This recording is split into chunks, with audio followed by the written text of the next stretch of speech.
making the children the priority of our county.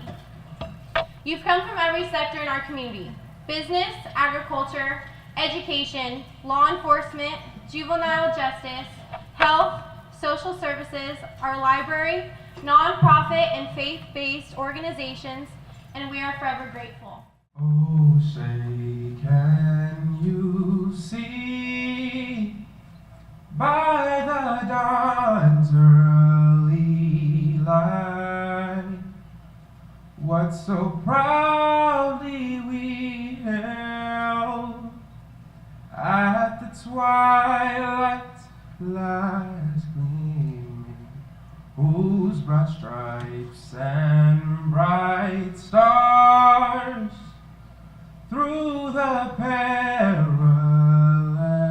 fight o'er the ramparts we watched were so gallantly streaming, and the rockets' red glare, those bombs bursting in air, gave proof to the night that our flag was still there. Oh, say, does that star-spangled banner yet wave o'er the land of the free and the home of the brave?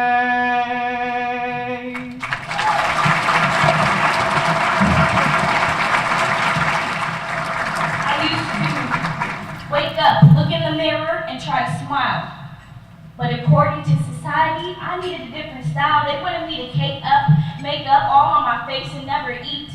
So I get a skinny waistline. But why waste time trying to fit in? We were made different, so we each could make a difference.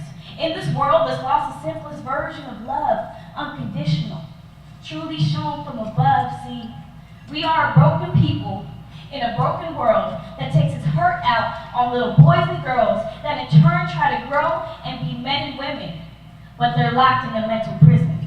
So please listen. Don't believe the hype.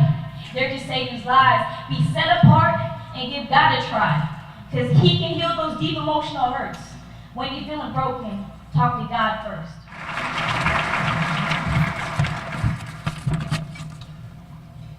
All right, good morning, everybody. My name is Gary Orozco, and you know who I am. Welcome to jury duty. Don't worry, no one leave. It's not even close, huh? We don't have that great bacon. But unlike jury duty, you made a choice today. You chose to be here. You made a commitment. So I thank you for that. Thank you for choosing to join us this morning as we celebrate the growing movement of local citizens countywide who have committed to making our children the priority in all the decisions we make. And that is, like a jury, to render a verdict on behalf, and that's a verdict of action, on behalf of the children of Fresno County. Today, the children's movement is over 4,700 people strong. It's encouraging to see the momentum build, and it's exciting to sense a growing energy generated by the mission to do a better and smarter job in serving the needs of our kids. The Fresno Superior Court has a history of participation in this work. My colleague and former juvenile presiding judge of the Juvenile Delinquency Division, David Gottlieb, who was introduced earlier, he helped build our restorative justice process that's in place at the juvenile court, and that's been quite a success.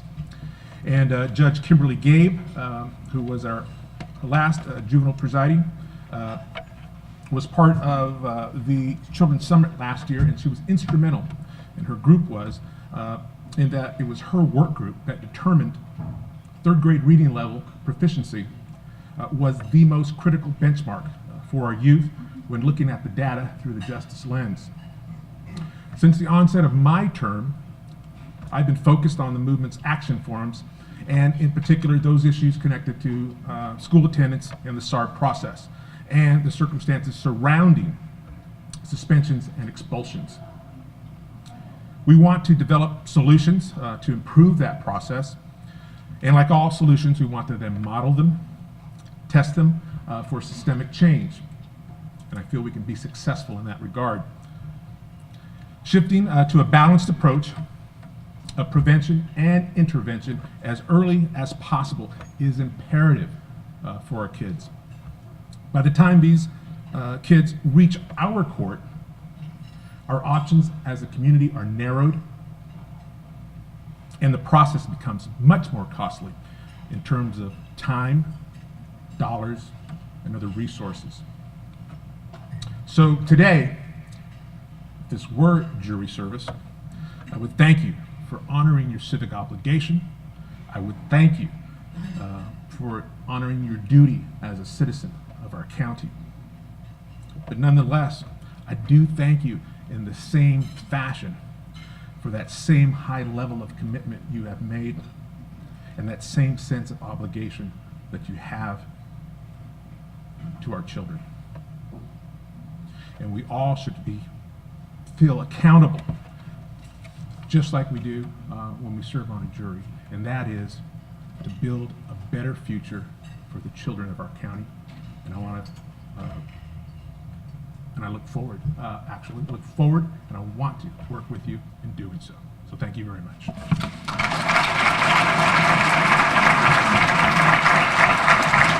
Thank you for joining us this morning. My goodness. And thank you to our generous sponsors for contributing to this work and lifting up this event. I want to especially thank Fresno Unified, First Five Fresno County, Central Unified, and the Fresno Housing Authority, who are our hero sponsors this morning. Thank you very much.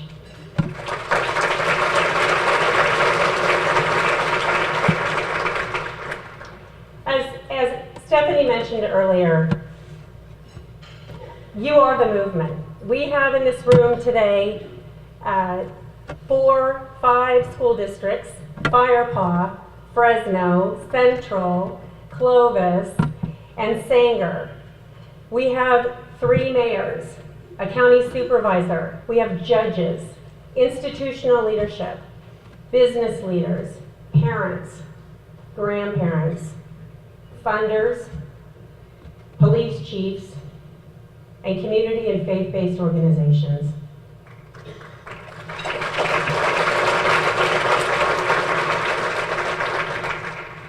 And this is what's happening.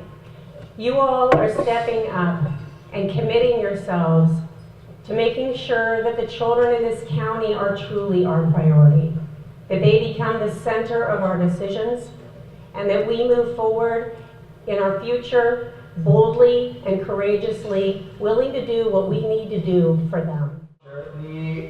It is so great to be back in Fresno. I was actually here about 5 years ago at the invitation of Tom Crow, back when he was president. I hear he's quote unquote retired at this point. Is that right? And we were in a room about a 10th this size. And if I remember correctly, Tom, it took a lot of energy to bring folks together. It took a lot of work to get that room filled. And to see so many people investing, and I say investing very purposefully, as I'll describe in a minute, but investing your time in children right now is extremely motivating. And from what I've heard of the work of the children's movement and other efforts across the community, there is truly a groundswell of support emerging to try to figure out how to address what we just saw in the video, and not just for early grade reading, from what I gather, but across the entire continuum, cradle to career. So what I want to talk to you about today is how do we begin to move from a mentality of charity to a mentality of investment when it comes to supporting the success of children.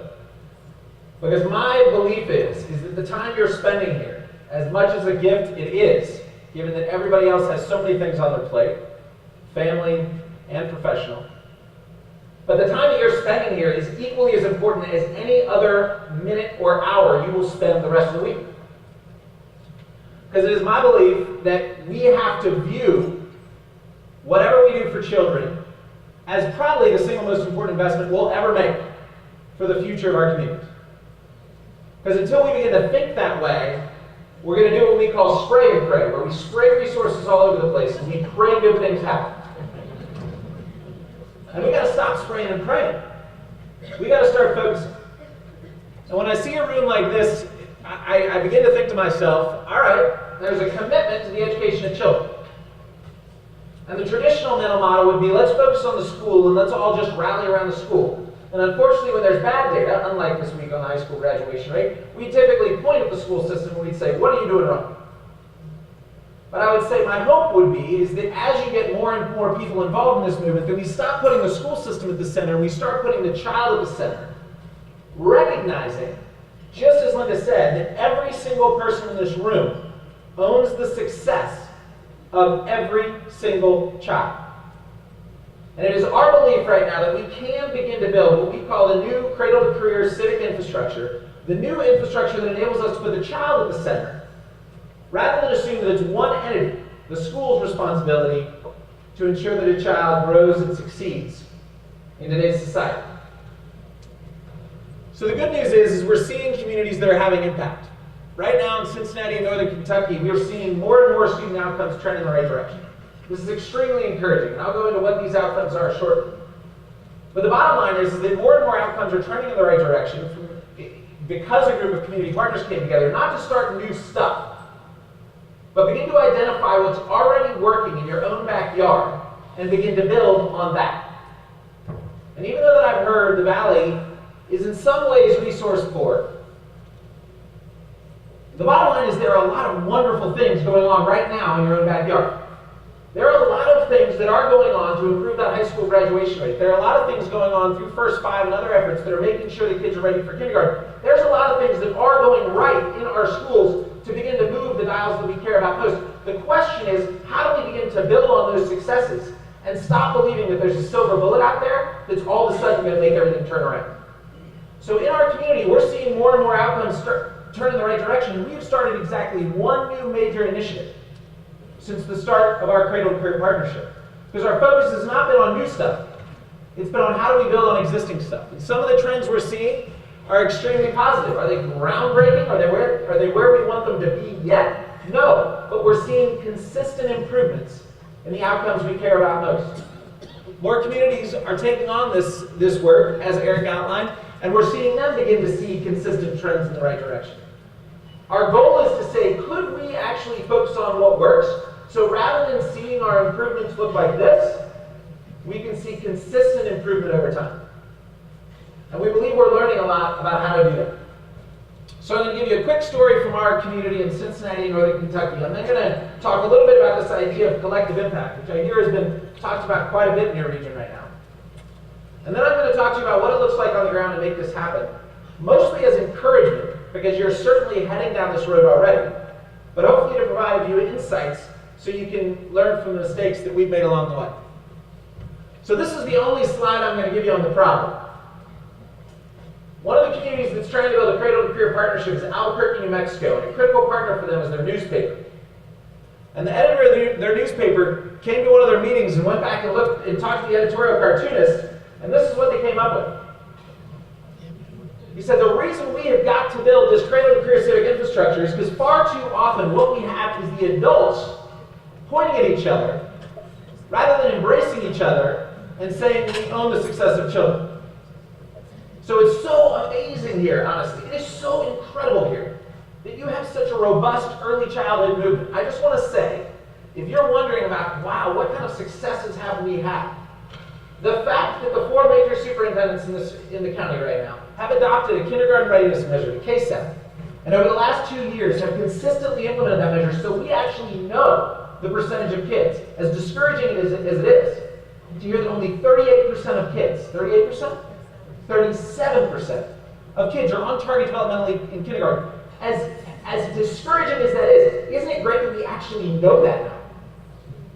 We did not know that 3 years ago. But because you're working together, we can actually put our finger on a number like that and say, we got to turn it around. But in most communities, you have the early childhood community pointing at the K-12 community, pointing at the higher ed community, pointing at the business community, pointing at the nonprofit community, pointing at the philanthropic community, pointing at all these different communities, and nobody is taking ownership for the success of children. I worked in all these sectors. And as a quick segue, when I was in the Peace Corps, which was a wonderful experience, my job was to build fish farms in a country that is 90% rainforest. Nobody's laughing at that? Isn't that hilarious?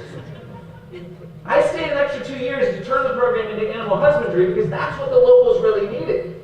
If we wanted fish, all we had to do was put a trap in the creek behind our house and we'd get fish this big. Over the course of 15 years, we essentially had 10 really good farms. And that was because those folks happened to be able to afford cement. There's not a lot of cement in Gabon. So I started to recognize, as I worked in the Peace Corps, that we weren't necessarily doing what community leaders needed, what community members needed. We were actually doing what we wanted. And then I worked in the largest public high school in Washington, D.C., and I saw that on one day we had 52 programs operating in the school. And then I pulled them to say, how many kids are you serving and who are you serving? And it looked like there were about 2,500 kids being served, but there were only 1,400 kids in high school.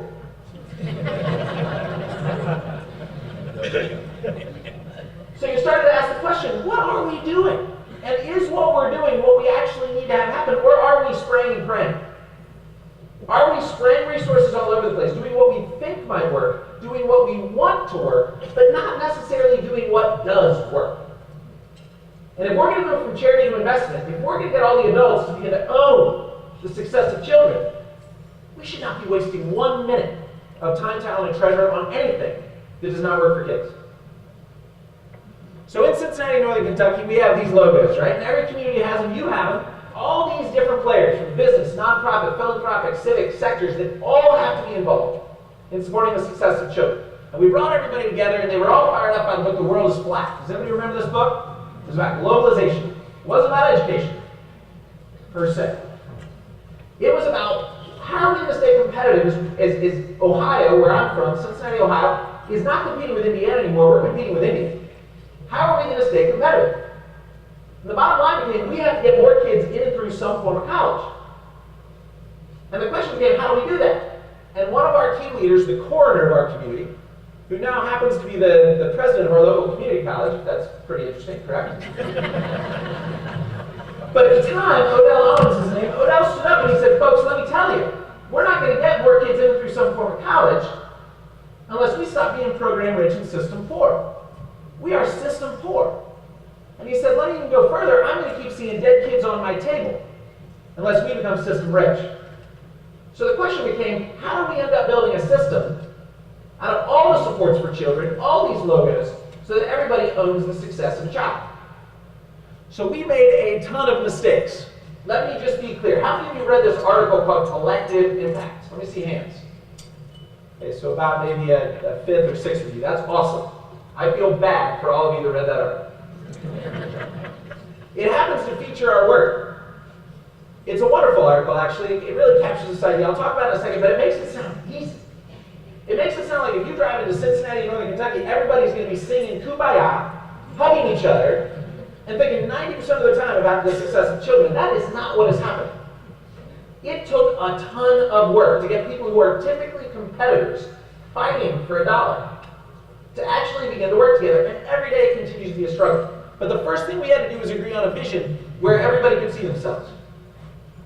And that was this. Education wasn't just about K-12. If we know that only 37% of kids in this county are on target developmentally by kindergarten, does learning start at age 5? Absolutely not.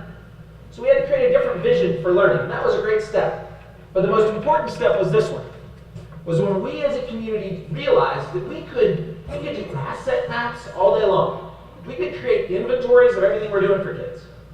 But as one of our partners says, we will just asset map our way to paradise. We will make lists and lists and lists of stuff, but we will have no idea where we're going. How many of you saw Toby Lincoln? All right, for those of you that have not, I'm not ruining the movie. You know what happens. Okay, the movie, It goes right where you'd expect. But there's a critical point in that movie where the president sits down. He sits down with one of the key players in trying to get the 13th Amendment passed. And he says, listen, I know what you want. I know what you as an individual want. But when I was young, I was a surveyor. And as a surveyor, I learned the value of a compass. Because the compass always showed us true north. It always showed us where we were going. And that was wonderful. I also learned, as a surveyor, that if we didn't chart the right path, I could drown in the swamp or die in the desert. But we always knew our true north. And most communities do not agree on their true north. Most communities have not set what are the dials that we absolutely have to move. What are the vital signs of our community when it comes to the success of children? And in our community, we started with about 150 outcomes, and over time, trial, all kinds of tribulation, we ended up landing on a total of 8. You see 6 up here. Kids ready for kindergarten, on target developmentally, in early grade reading, middle grade math, high school graduation, college entrance, some form of degree completion. We ended up landing on outcomes that we said we are going to share annually. And rather than forcing the superintendent to stand up alone and present that data, a business leader is going to stand up and present that data. Where a philanthropic leader is going to stand up and present that data and say, I own it. And whenever I invest a single dollar, I'm going to make sure I'm putting it behind things that actually work for kids. So once we agreed on what these outcomes were, we said, all right, we're going to report them. And we're going to have green arrows, we're going to have red arrows. And when we have green arrows, we're going to figure out why it's going the right way. We're going to do more. When we have red arrows, we're going to figure out why it's not going in the right direction. We're going to start doing things different. But the key was realizing that we couldn't use data as a hammer. I'll talk more about this in a minute. We couldn't use data as a hammer. We had to use data as a flashlight. We had to use data every step of the way to begin to really understand what works. So as a concrete example, one of our outcomes was college enrollment. Concrete example. Brought all the programs together doing college access advising. And we started to ask, what is your programmatic data? And most of them were not collecting very good programmatic data. They were simply collecting who are we serving, not what are we doing. But there were a few programs that were collecting what they were doing. And when we broke down the data and held for as many variables as we can, we realized that the key to getting kids into college was whether or not they completed the financial aid form. Has anybody ever had to complete the financial aid form? It's like this thing, right? It's like this thing. It's insane. And in our community, and I'm not saying that's necessarily the case here, I want to challenge you to look at your data on what you're doing to support kids to get into college. But in our community, what it was the financial aid form. We would have never guessed that. So the existing college access programs incorporated financial advising into everything they did. We didn't have to start a new program. We did not have to start a new nonprofit. We had to find something that was working in our own backyard and begin to incorporate that into what we were already doing for kids, and we saw more kids begin to enroll in some form of college. Does that make sense? Here's an example from Dallas. They have a wonderful partnership in Dallas, and they did a scatter plot where they said, we're going to put the schools and their free and reduced lunch rates down here, and we're going to put their performance proficiency rates up here. And we're going to do a scatter plot. Each dot represents a school. And he said most people in our community, when they look at this data, they say, oh no, we have a 50% achievement gap. That's horrible. That's horrible. And that's where pretty much the end of data use comes, right? We all just say, and then we go back and do exactly what we were doing before. He said, our job as a partnership is to make sure that we actually figure out what's happening up here and bring the schools right here together with them to figure out what's going right so that we can begin to do more of that. So in Dallas, that's what they're doing. They're bringing together the principals with the superintendents from all different types of schools, and they're beginning to take ownership for what they can do across all these schools, along with nonprofit partners, along with philanthropic partners, along with other civic leaders. Does that make sense? The point here being is that this is not about starting new stuff. This is about building on what we already have. Our hope would be is that we're beginning to put more time and talent behind what works. That is the heart of this idea of collective impact. But what is it that actually makes collective impact unique? Most communities that we go into, they say, we're already doing that. We're already doing it. It's awesome. So what is it that makes collective impact unique? Well, let's say that first we start in most communities what we call isolated impact. Meaning most communities have sectors operating independently or programs operating independently from each other, and they're not really synced up. it's awesome to know that right here in your hometown, that's starting to change. People are working together. And we've gone to do what we call cumulative impact, or what you might affiliate with collaboration, where people talk to each other more, but they still may not do what they're doing any differently. Right? They may come together and tell each other what they're doing, so that they're at least sort of going in the same direction, but they are not working from the same game plan, and that's what collective impact is all about. Collective impact has to be, we are going to be looking at the data to figure out what's working and what's not, and we're going to begin to work from the same game plan. So the question would be, what differentiates collective impact from collaboration? What differentiates collective impact from collaboration? Or is it the exact same thing? Because quite frankly, I've been talking to national investors, and we work with a lot of them. And one of them said to me the other day, if I get another proposal that says I'm doing collective impact, I'm going to lose it. Because all people are doing is switching out collaboration for collective impact. Let me just say they're not the same thing. All right? Collaboration is great in some circumstances. Collective impact is great in some circumstances, but they're different. First off, the big difference is that collaboration is often people coming together around a program or an initiative. In collective impact, you're coming together around an outcome. Far too often, in fact, people come together around money. An RFP comes out from the federal government, or from the state, or from the city, or from a philanthropic entity, and then everybody comes together to try to figure out how to apply for funds to do what they're already doing a little bit better. In collective impact, you're not coming together at all around money. In fact, we've seen communities that put $10 million out there and try to build a collective impact initiative, and it actually works against their success. Because most people are focused on the money. They're not focused on the outcomes. Next is that in collective impact, you're not using data to prove things alone, right? You're not using data just to prove things. Most of the time in the social sector, we use data to beat people up. What we're trying to say to everybody is you don't use it as a hammer, you use data as a flashlight. So a big difference in collective impact is that data is actually your friend. We had to create a mantra in Cincinnati and Kentucky, love the data. Because everybody was so sick and tired of data because the only time they ever saw it was when somebody was trying to beat them up. In collective impact, data is your friend. It is used to do what you do every day better. That takes us to our next. It's not in addition to what you do, it is what you do. When I worked at the largest public high school in DC, the principal would come in and he would say, I've got this great new collaboration I want you to be a part of, and all the staff would sit there and dive under their table. Because they'd say, oh no, that's number 95 on my list of 1,000 things to do. With collective impact over time, you should be getting data to do what you're already doing each and every day better. That's really what it's all about. Now, initially, there's going to be some time. You got to come together. You got to build these data systems. And by the way, in Fresno Unified, Kurt, man, where are you? There's Kurt. He's building one of the best data systems in the world.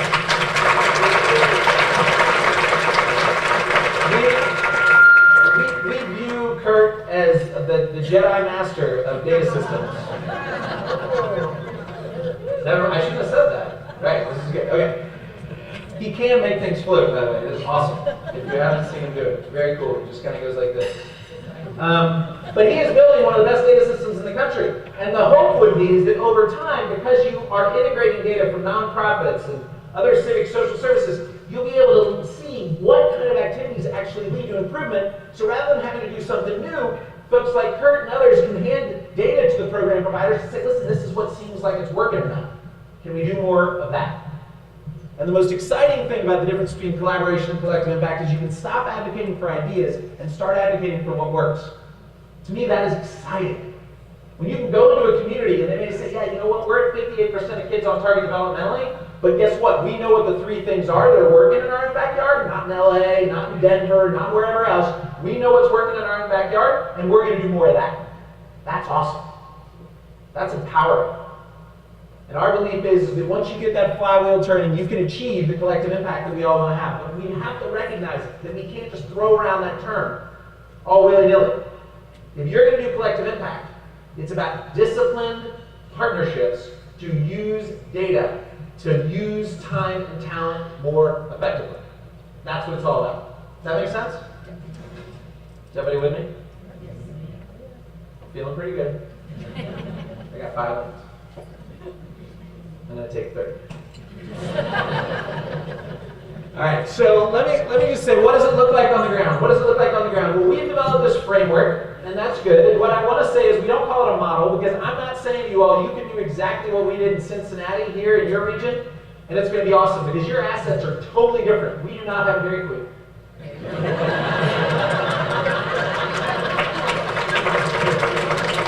Right? Dairy Princess, I'm sorry. Dairy Princess, I got it. We do have Dairy Queen actually. No.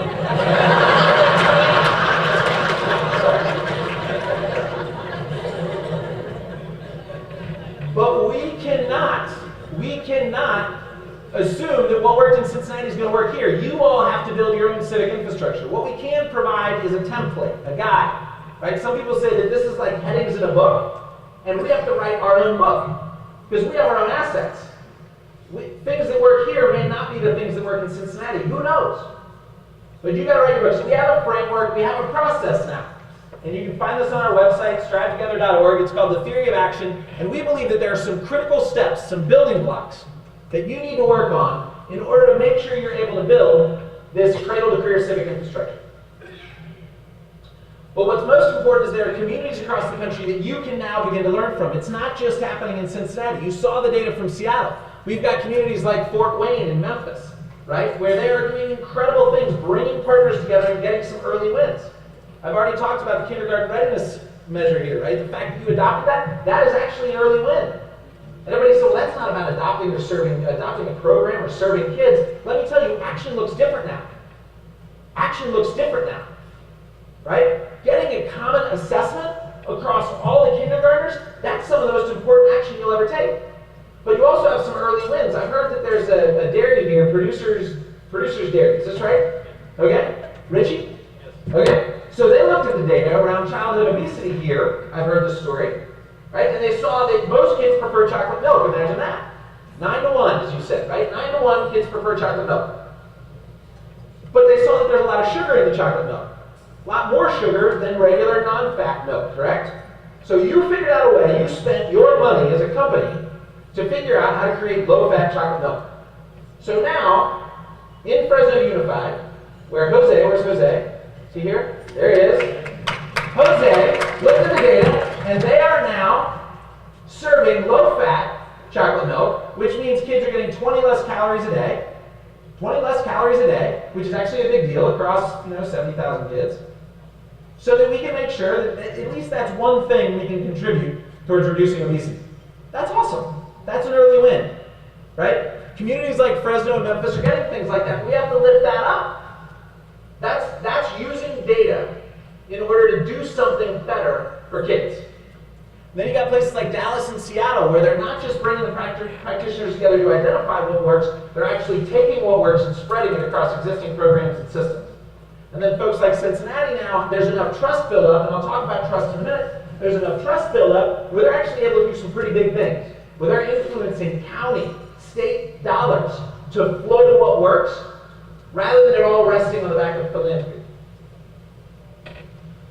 So you can learn from all these communities, and there's so many around the country. We're actually narrowing the network right now in order to identify the communities that are most committed, and we're excited that Fresno has stepped up and said that, but there's 3 critical lessons I would want to pass on. 3 critical lessons, and one of them I think is extremely pertinent for where you are right now. The first is you got to have courageous conversations, right? And this isn't anything you want to do. But somebody stood up in Milwaukee where there is not a lot of trust around education. It is the birthplace of choice, right? Vouchers. And in that community, there's every reason for people to not like each other.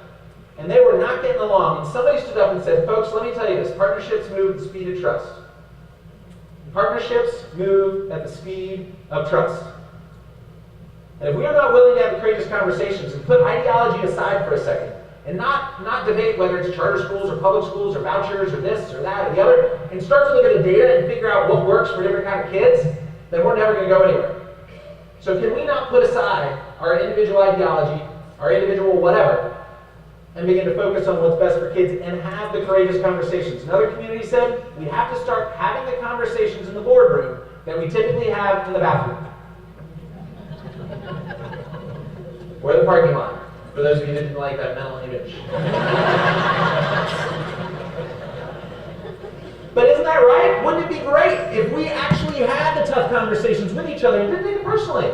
Did not take it personally. I was just talking to Kendra. She said, it's not personal. We're trying to do what's right for kids. let's have those discussions. That would be the first lesson. Next is it's a culture of continuous improvement. I've already said this 3 times, but I can't say it enough. Data is a flashlight, not a hammer.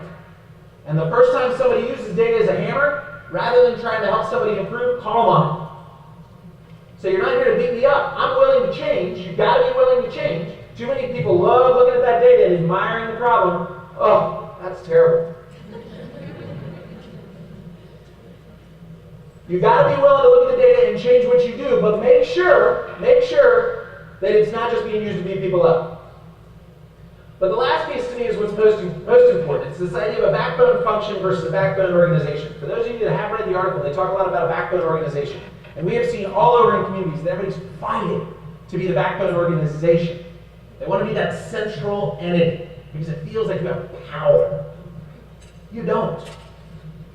You lead this work through servant leadership. I've heard about the New Leaders Network here. That sounds pretty exciting to me. Don't know a lot about it. Sounds kind of exciting. But it's teaching people that true leadership in this day and age is not about executive leadership. It's about servant leadership. It's about bringing people along to solve a problem together. But what I have seen here is that there are a lot of different folks that are doing a lot of different things, and it's a little bit hard to figure out how it all fits together.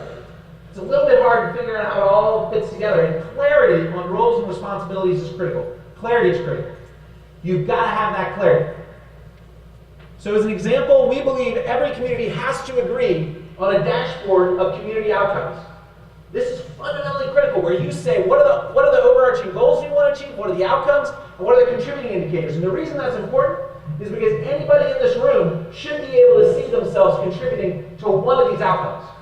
And it makes it a lot easier to identify roles and responsibilities if you know what outcome it is you're trying to move for your community, right? And then the next thing is building what we call an accountability structure. Now this is from Northeast Indiana, Fort Wayne. But this is critical, and what's important here is it's not a bunch of disparate dots. It is an integrated accountability structure where different players know where they sit. As Jim Collins says, one of the famous authors on organizational design, he says it's not about getting everybody on the bus, it's about getting everybody in the right seats on the bus. And in every community, everybody in this room has a role to play. The question is, how does it all fit together? I was actually a biology major, right? Biology major, which makes me feel a little bit like I'm akin to what how you think. This is good, right? Are you a biology major? No, you're not going to be one? I did not go anywhere. All right. So I'm a biology major, and I study ecology. I study ecosystems. And more in the education world, you're starting to hear the term ecosystem. Because when it comes to kids, that's what we have, is an ecosystem of support. But in nature, the rules are just defined over time. With humans, we have to define the rules of engagement. We have to figure out how we interconnect. Or it's spray and pray. It's everybody for themselves. And let me tell you, kids are going to keep falling through the cracks until we understand what are our roles and responsibilities. So I will leave you with this. We have to move from charity to investment. And if you build the civic infrastructure, if everybody in this room commits to effectively using data, to not beat people up, but to better serve kids each and every day, we will stop being driven solely by the heart, and we will be driven by the heart and mind. Right? We won't keep talking about what the number of kids served. We'll be thinking about what happened to those we served. That's what we should care about. We're not going to talk about how many more initiatives did we start. We're going to talk about how do we spread what works. Right? And the last thing we're going to wonder about is not how much more money have we raised. What are we getting a better social return on investment? Are we actually getting more bang for our buck? And that's where we need to be. And I'm confident right now, with where you all are and all the different initiatives you have going on in early childhood, all the way up through some form of career, that you can make this happen. But let me just ask you to do this one thing. Leave this room and figure out how you, whether you're a member of a board, whether you serve children, whether you talk about serving children, whatever you do, be the person that says, is what we're doing actually having an impact or not? And if it is not, don't take it personally. If it is not, ask about what you could do a little bit differently in order to make the lives of an individual child and all of his or her peers better. That's what you can do when you leave this room today. Thank you very much. I just have to say, I spent the first 20 years of my career working for the dairy industry. I don't think Richie Shahade was even born when I started, just saying. Yes, I think there are chocolate cows. I've always wanted a tiara. And I'm not going to start my remarks by telling you how old I am. That's the difference between a dairy queen and someone like me. So, among other differences I will note. Jeff, that was awesome. Thank you for having two sets of twins. And we just heard some really wonderful lessons. I feel a little bit like Fresno County could be Cincinnati. It sounded very similar. So what I heard you say were the answers are not more programs. We are program rich and I think system poor in Fresno County. Every single person in this room owns the future of our kids. Advocate for outcomes, not just process and things we're doing. Chasing dollars distracts from outcomes, and celebrate and renew success, and that's what all of this is. But Jeff's call to action is, what are you going to do when you leave here? These events are awesome, and they're only awesomer if we go out and act on what we learn here. So the action that we have in front of us is responding to the data on what happens to kids in the summer. And I think what we know is that some of the research says that kids that read just 12 books in the course of a summer can slow that summer slide. So on your table, find this card. This is your assignment. It says, making small voices big. Yes, I want to support summer learning. So on Sunday, June 29th, is Parker still here from the Fresno Grizzlies, or did Parker go away? At the Fresno Grizzlies evening game, we are going to kick off the season for summer learning. And the goal on that night is to have 1,000 kids at the Grizzlies game and receive a summer book bag full of books that they can read over the summer. The cost of that book bag is $20 a child. So if everyone in this room gave up my Starbucks, or five Starbucks, we could fill a bag for kids. It's not that hard. It's something small that you can do today. So the goal is to have 1,000 kids get a book bag. The partners across our county, like the Fresno County Library, Valley Public Television, the After School Foundation, Hands on Central California, are all supporting the lifelong or the summer-long reading activities that you heard a little bit about today. Children who complete their reading journal will be celebrated at the United Way backpack giveaway on Friday night, August 8th. So it is something simple that we can all come together to do for our kids over the summer. So pick up this card.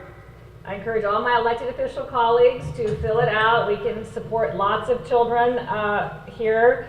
Fill it out. There's a couple options in the back on how you'd like to support the event. Sponsor kids, go to the game, pass out the books, sell tickets to the games, leave it on the table, and Linda and her awesome crowd will be in touch. So I want to thank you on behalf of the kids in our community. It is not hard to make kids our priority. So on behalf of the kids in all of our communities, thank you for being here today. Thanks again to the hero sponsors, Fresno Unified, Central Unified, First Five Fresno County, and the Fresno Housing Authority, and all the other sponsors that made this morning possible.